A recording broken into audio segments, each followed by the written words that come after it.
The Optimus robots will walk among you, or it can be a teacher, babysit your kids, it can walk your dog, mow your lawn, be your friend. I think this will be the biggest product ever of any kind. Robots are coming for our jobs, right? This is a phrase that you've likely heard at some point in the last few years, and it's not a completely unfounded fear. Just a few weeks ago, arguably one of the most important strikes in recent human history took place in the US.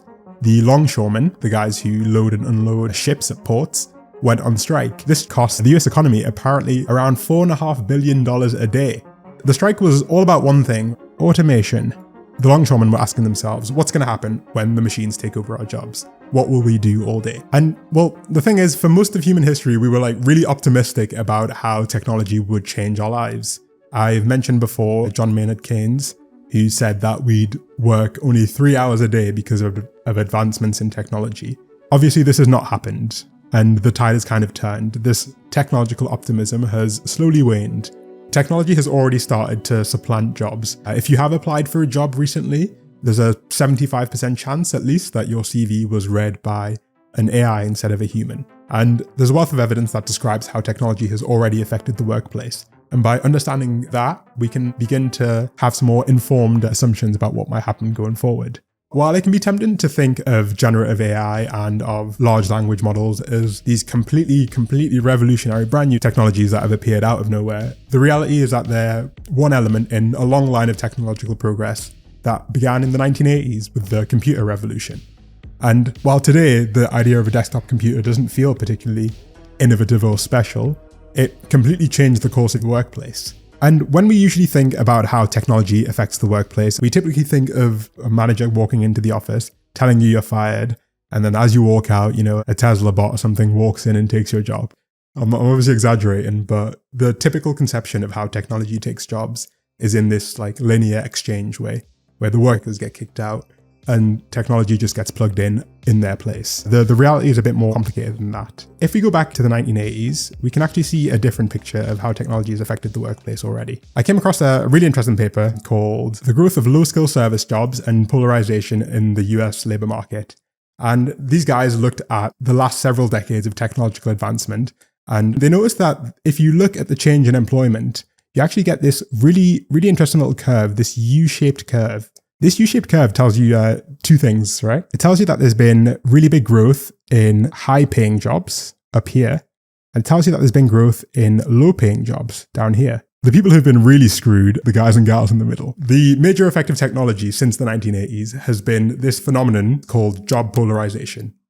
Effectively, middle-income, middle-skill jobs have been replaced because they were typically the most routine ones. These middle-income jobs were mainly in things like manufacturing, bookkeeping, clerical work, and the jobs that have stayed are the lower paid jobs which can't be replaced by a computer. This loss of middle income jobs has been catastrophic, especially in the US. They've seen it mainly in manufacturing, where millions of jobs have been lost since the 1980s to technology, as well as the loss of jobs to cheaper markets in other countries. While it's obviously sad, it can be tempting to feel like this is just, this is a natural thing and these people presumably found something else to do. But it's had really lasting impacts ever since the 80s. The loss of manufacturing jobs has been directly linked with the rise of opioid-related mortality. Fentanyl is now in the US the #1 killer of adults under 50, which is crazy. And it's been directly linked multiple times with the loss of these manufacturing jobs. The loss of middle-income jobs has not just, pushed people into lower paid work, or push them to retrain and gain higher paid work. It's actually pushed a lot of people to just give up on the concept of work entirely. And these jobs don't actually all disappear in the way that we think. It isn't a matter of these people being fired and then subsequently replaced by computers, by automated technologies. Rather, what we see is that whenever there's an economic downturn, loads of people will lose their jobs. And it won't be obvious that they're losing their jobs to technology. But what will happen is that corporate profits will recover far more quickly than the jobs will. And that gap is accounted for by technology. If you were in that group of highly mobile middle-income workers who had the chance to become a high-income worker, you've lost that opportunity. This job polarization, this shift of middle-income workers into two brackets because of technology, has increased inequality across Western Europe. It's increased inequality in North America as well. And technology is affecting workers by sorting them into two groups, which have very little mobility between them. Because if you lose the middle income jobs, then you can't really go from a low income job to a high income job that easily. And, some people might think, well, I'm good. I work in technology and I'm not susceptible to polarization because I'm in the industry. But the issue is, even if you are working in these industries, your future doesn't necessarily look as bright as it should do. This working paper out of UCLA measured the impact of internet adoption and how that affected workers, how they affected workers specifically who directly benefited from this, workers who worked in firms where internet adoption was helpful. And they found something that might not be that surprising if you think about it. But even in those industries that benefited from technology, you saw massive differential effects depending on your social class. So if you worked in an industry that adopted internet, your wage would go up by 2.3% if you're an employee. If you're a manager, your average wage increased by somewhere around 8 to 9%. If you're an executive, your average pay increased 18 to 19% over the period. The internet was completely revolutionary, and it still had this huge differential impact where the benefits were not distributed evenly amongst the people who should have benefited from it.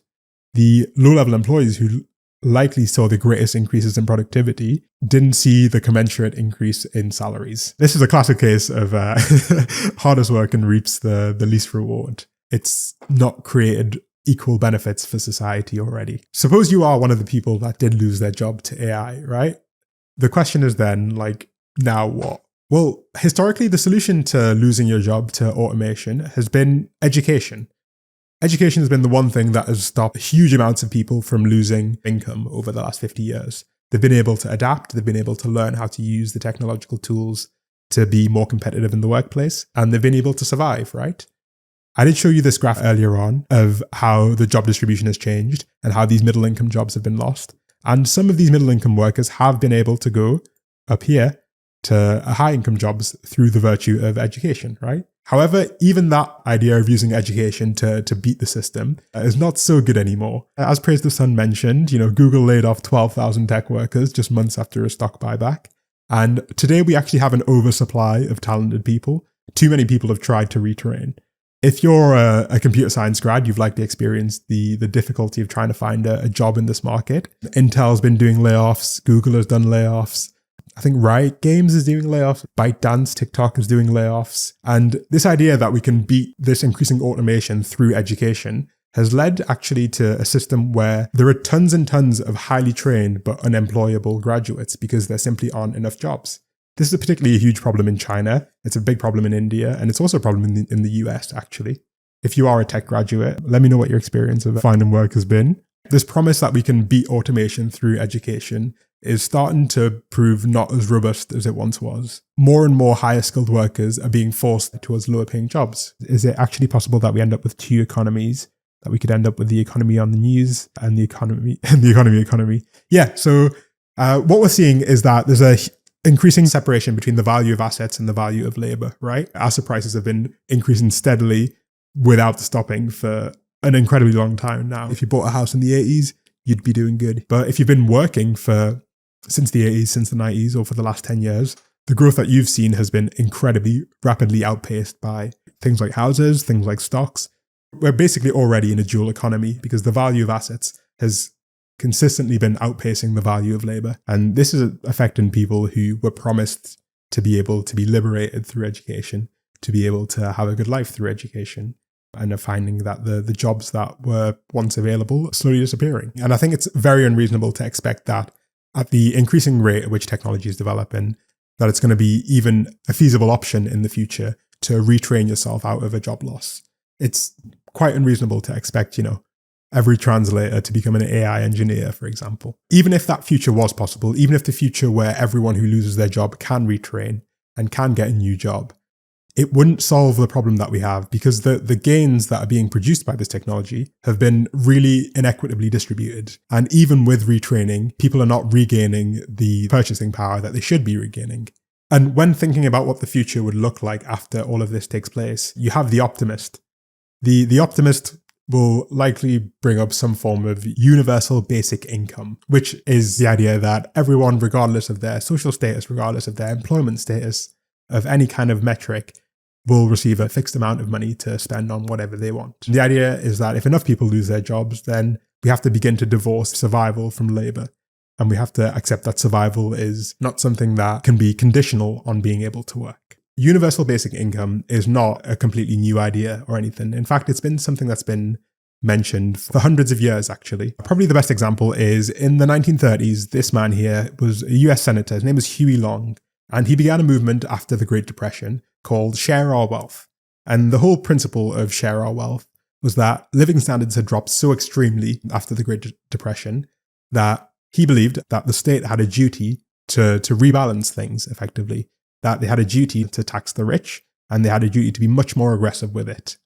And he birthed a modern UBI movement. It actually was arguably the most popular, the most well-known UBI movement until he got shot and assassinated. Now, what would the pessimists say? The pessimists might look at the fact that technology has increased inequality as it stands. They might also look at the fact that in the UK, something like 2/3 of families in poverty are working families. And the pessimists might also look at the fact that we already as a society have decided that some people are not worthy of being paid the minimum wage. I've talked about this previously, but sub-minimum wages are a really big thing across the US, across the UK and Europe as well. The pessimists might see this and believe that it's a trend that will be accelerated with more technology, that unless the gains are redistributed in an equitable manner, then jobs will continue to get more and more polarized as the amount of skill required to do those high-paying jobs increases. And sadly, this does feel more plausible to me. I really do want to see a world where UBI gains traction, but working poverty is already really normalized. And as Zoe Phillips says, it is one of the saddest things in modern society. And if we can justify working poverty already, then we can continue to justify it even when it gets to the point when people are literally starving. Now, obviously, there's a degree of speculation here. There always is. And I hope to see at least a push towards policy decisions that allow the gains in the economy that are produced by automation to actually trickle down to workers in a way that they don't seem to have done thus far.